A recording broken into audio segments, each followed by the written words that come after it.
श्रोताओं नमस्कार। आकाशवाणी वाराणसी से मैं चंदन सिंह आप सभी का कार्यक्रम कानून और हम में बहुत बहुत स्वागत करता हूं। श्रोताओं, श्रमिक हमारे अर्थव्यवस्था की रीढ़ है और उनका सशक्तिकरण हमारे देश के विकास के लिए आवश्यक है। ऐसे में हमारे संविधान में मजदूरों के लिए कई अधिकार और कानून हैं। इस संदर्भ में विस्तार से जानकारी देने के लिए हमारे साथ स्टूडियो में उपस्थित है प्रोफेसर रजनीश कुमार पटेल जी। आप विधि संकाय काशी हिंदू विश्वविद्यालय में कार्यरत हैं। सर, हमारे स्टूडियो में आपका स्वागत है। बहुत बहुत धन्यवाद। सर, सबसे पहले हमारे श्रोताओं को आप ये बताएं कि जो श्रमिक है वो किन्हें कहते हैं और उनके क्या कुछ प्रकार हैं। इसके बारे में हमारे श्रोताओं को आप सर बताएं। चंदन जी, सबसे पहले ये कि जो श्रमिक शब्द है उसका एक बड़ा सामान्य सा अर्थ है श्रम करने वाला। तो जो भी व्यक्ति श्रम कर रहा है अपनी उपजीविका के लिए, अपनी आजीविका के लिए, उसे हम श्रमिक शब्द में ला सकते हैं। जहां तक श्रमिकों के प्रकार का सवाल है, मुख्यतः हम इसे दो भागों में बांट सकते हैं। एक ऐसा श्रमिक जो संगठित वर्ग में है और एक ऐसा श्रमिक जो असंगठित वर्ग में है। संगठित वर्ग के श्रमिक को हमारे कानून के तहत तमाम तरह के सुरक्षाएं प्रदान है, हमारे उनके लिए तमाम तरह के अधिनियम बनाए, इसीलिए हम उनसे संगठित श्रमिक कहते हैं जी। संगठित वर्ग के श्रमिक कहते हैं। और इनके अलावा श्रमिकों का एक बहुत बड़ा वर्ग, लगभग 85% वर्ग ऐसा है जिसके पास कानून की सुरक्षा नहीं है। ऐसे सभी श्रमिक और संगठित श्रमिक की शब्द सीमा में आते हैं जी। तो आपने जैसा कि बताया सर कि श्रमिक हैं हमारे, उनके वो दो प्रकार हैं, संगठित और असंगठित। तो हमारे संविधान में इनके सुरक्षा और संवर्धन के लिए क्या कुछ प्रावधान है? संविधान इन दोनों शब्दों में या इन दो वर्गों में अंतर नहीं करता जी। संविधान सभी लोगों को एक समान रूप में लेकर के चलता है, सभी श्रमिकों की सुरक्षा की बात करता है। जहां तक संवैधानिक प्रावधानों का सवाल है, सबसे पहले हमारे पास जो अनुच्छेद 14 है वह समानता की बात करता है कि सभी के साथ समान व्यवहार किया जाए। इसके अलावा श्रमिकों की सुरक्षा के लिए, श्रमिकों को विशेष सुविधाएं प्रदान करने के लिए संविधान में दो तरह की सुरक्षाएं प्राप्त हैं। सबसे पहले जिसको हम मौलिक अधिकार कहते हैं, भाग 3 में हमारे पास मौलिक अधिकार है। उन मौलिक अधिकारों में मुख्यतः 14 के अतिरिक्त मुख्यतः एक अनुच्छेद 19 है जो श्रमिक संगठन को बनाने के लिए बात करता है कि श्रमिक अपने संगठन बना सकते हैं और यह बहुत बड़ी सुरक्षा है सभी श्रमिकों के लिए। इसके अलावा जब हम राज्य के नीति निर्देशक तत्वों में जाते हैं, यहाँ पे हम आपको बता दें कि मौलिक अधिकार और राज्य के नीति निर्देशक तत्व में मूलभूत अंतर यह है कि अगर कोई अधिकार मौलिक अधिकारों की शब्द सीमा में आता है तो उसके लिए आपके पास हाई कोर्ट और सुप्रीम कोर्ट जाने की सुरक्षा प्राप्त है। आप वहां से जाकर अपने अधिकारों को इम्प्लीमेंट कराते हैं और संविधान इस बात की गारंटी देता है कि ऐसे अधिकारों को आपके तक हम उपलब्ध कराएंगे जी।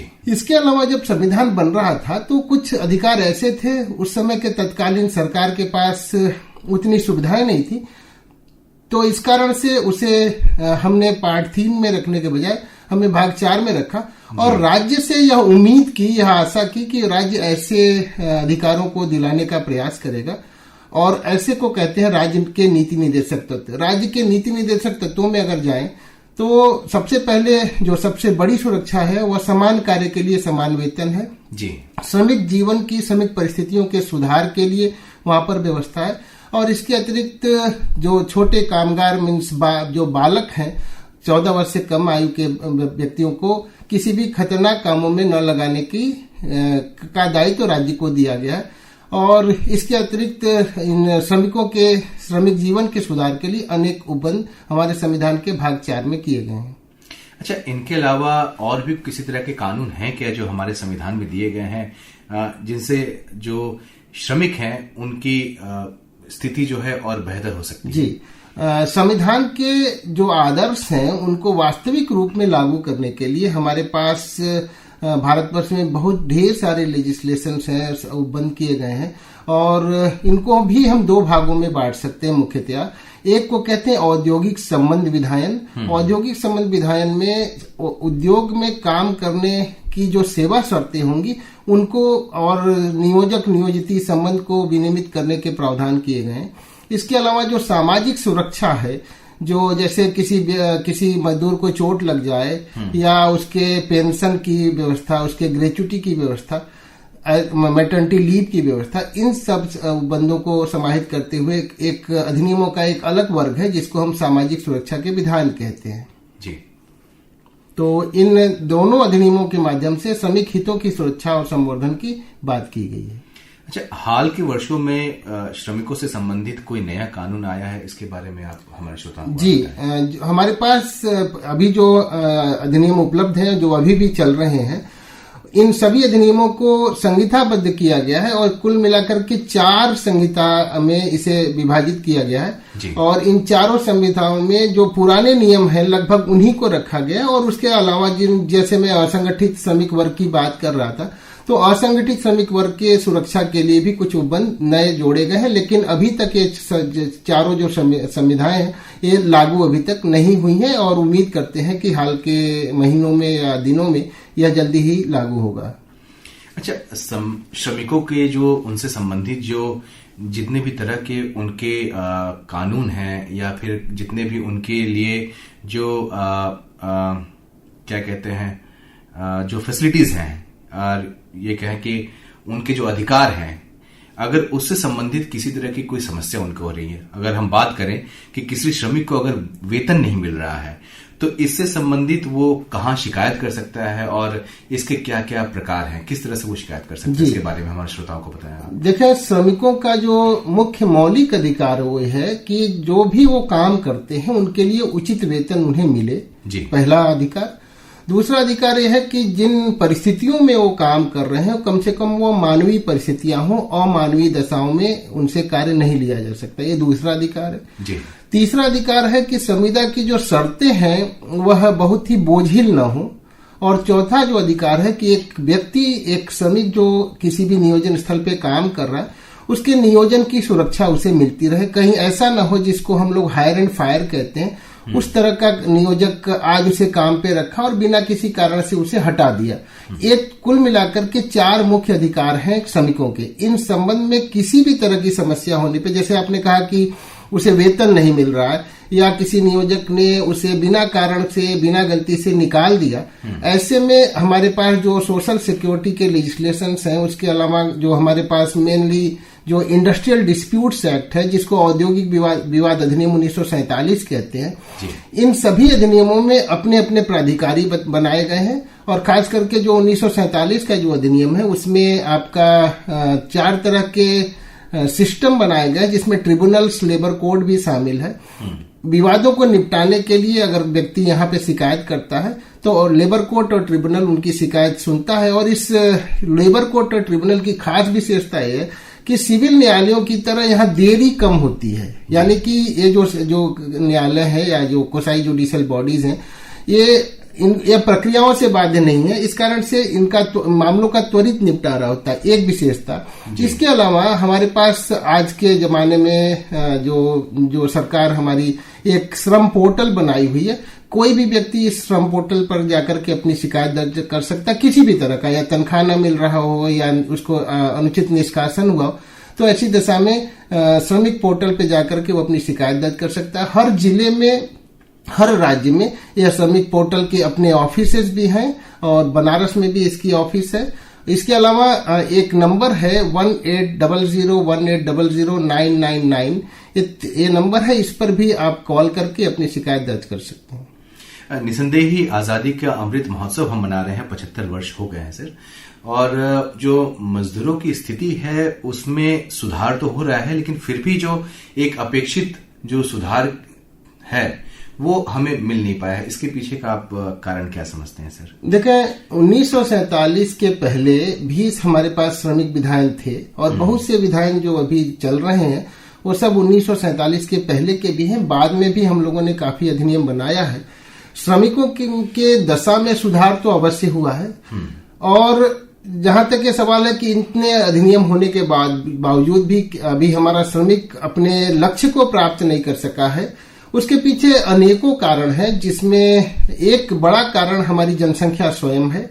दूसरा, कानून के प्रति जागरूकता की निहायत कमी है। और जिन लोगों के लिए लेबर लॉ बना है, हम और आप कानून पढ़ते हैं, पढ़ाते हैं, लेकिन यह जो कानून है उन लोगों तक भी पहुंचना चाहिए जिन लोगों को वास्तव में इस कानून की जरूरत है। तो इस ज्ञान के अभाव में भी एक बड़ा कारण है जिसकी वजह से कोई व्यक्ति न्यायालय तक नहीं पहुंच पाता और उन्हें असुविधा होती है। जी।